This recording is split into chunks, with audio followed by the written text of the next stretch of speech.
আচ্ছা মা, ওই চাচারে অস্বীকার করলে কি চাচার চাচা থাকে না?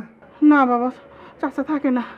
ও আচ্ছা, তাহলে আব্বারে অস্বীকার করলে তো আব্বাও আব্বা থাকবো না, তাই না?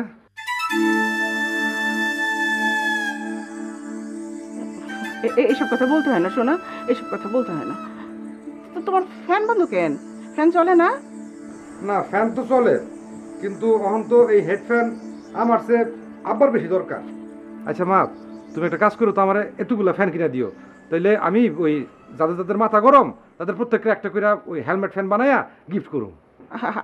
আচ্ছা শোনা, আচ্ছা আমি তোমার অনেকগুলো ফ্যান কিনে দেবো বাবা, অনেকগুলো ফ্যান কিনে দেবো। তুমি এখন একটু ঠান্ডা হয়ে বসো, তোমার মাথাটা একটু। না না না, ঘরে বসলে আমার মাথা ঠান্ডা হইতো না, আমি বাইরে যাই, বাগানে যাই, বাগানে গেলে ঠান্ডা হইতো।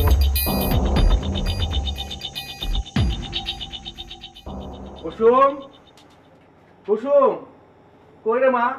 একটু বাইরে আয়। চাচা আপনি? হ্যাঁ, এই কাপড়গুলি রেডি হইছে, এই সামনে হাটে নিয়ে যেতে পারবো তো? জি চাচা পারবেন। আচ্ছা, এই বয়, এই দেখ, এই যে সামনের হাটের এই সুতাও দিয়ে গেলাম, একটু বুঝে রাখ। চাচা, হ্যাঁ, আপনাদের যে আলাদা করে আমার জন্য সুতা আনতে বলছিলাম আনছি রে মা। এই যে দেখ, আলাদা করে যেটা নিয়েছি এটা হইলো তোর লেগে আনছি আলাদা। তো মা, তুমি আলাদা করে সুতা চাইলে কে? সারা জীবন কি চাচা খালি অন্যের জন্য শাড়ি বুনবো, নিজে পরবো না? অবশ্যই পরবি রে মা, এইটা তো কষ্ট নাই মা। তুই আমারে, তুই নিজের লেগে শাড়ি বানাবি, তাহলে তো আমি আরো বেশি করে সুতা নিয়ে আইতাম। আচ্ছা ঠিক আছে, আমি আগামী সপ্তাহে তোর লেগে আরো বেশি করে সুতা নিয়ে আমন। আচ্ছা, ওই সুতার দামটা চাচা আমার মজুরি থেকে কাইটা রাখেন। এটা তুই কোনো বড় কথা কইলি? আমি তোরে সুতা দিছি, তুই আমারে দাম কাটাই নিতে কইছস, তাহলে তুই আর আমার চাচাটা কইস কেন? না না চাচা, সুতা তো সবসময় আপনি কিনা আনেন। আনলামি, তাতে কি? আচ্ছা, তুই কি আমারে পর ভাবস? সি সি চাচা, আপনারে আমি পর ভাববো কেন? আচ্ছা ঠিক আছে, আপনি যা বলবেন সেভাবেই হবে। আচ্ছা ঠিক আছে। সালাম। ভাইজান, কি হয়েছে? না কিছু হয় নাই, এই সুতা নিয়ে আইলাম। এই কুসুম একটা কাপড়ের সুতা চাইছিল আমার কাছে, তো ওইটাই আইনা দিছি। আনতে হবে না ভাইজান, এই কুসুম মায় কয় যে এই সুতার দাম আমার দিয়া দিব। ভাইজান, এটা কোনো কথা হইল? কিরে কুসুম, তোর সুতার দরকার, তুই তো আমারে কস নাই? থাক ভাইজান, এই আপনার কাছে কয়া আর আমার কাছে কয়া একই কথা। তাই তোমার সুতার দাম কত?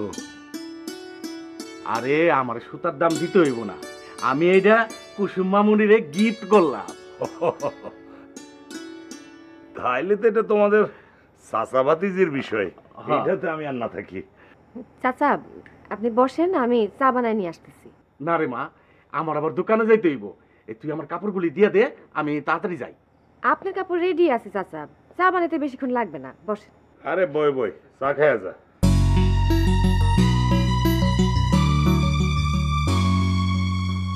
সালাম ভাইজান। সুতার দাম নাকি আবার বাড়ছে? ভাইজান, যেইভাবে আস্তে আস্তে সুতার দাম বাড়তেছে, তাতে শাড়ির দাম যে কই গিয়া ঠেকে আল্লাহই জানে। ব্যবসাটা মনে হয় আর ভালোভাবে করতে পারুম না রে। কি কমো ভাইজান, আমি মাথায় তো কিছু ঢুকতেছে না। আর চিন্তা করিস না, আল্লাহ একটা ব্যবস্থা করবো না।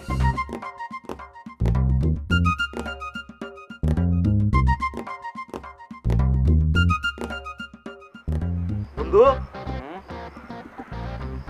এটা কি? কত, এটা কি হেলিকপ্টার? না, ফ্যান। ফ্যান তো দেখতে পাইতেছ, আবার জিজ্ঞেস করলে কি? হ্যাঁ দোস্ত, ফ্যান কি লেগে লাগাইছস? মাথা কি বেশি গরম হয়ে গেছে? এ বুকই, তুই তো সবই জানিস, তারপর একটার পর একটা প্রশ্ন করস কেন? নাকি আমার মেন্টাল রোগের মতো তোরও প্রশ্ন করার রোগ আছে? আপনার ইটের কাজ মনে হয় আজকেও লাগবে। হ্যাঁ ইটের কাজ, হ্যাঁ, ইট মারার কাজ। এই বাড়িতে আসাটাই আমার ভুল হয়ে গেছে। চলো চল যাই। চলো চলো যাই। চলো মানে? আচ্ছা চলো মানে কি? ও শ্বশুর বাড়িতে আইসেই কেউ চলে যায়? বাড়ির যায় যাতে কথায় কথা আমার খোটা দিতে পারো না?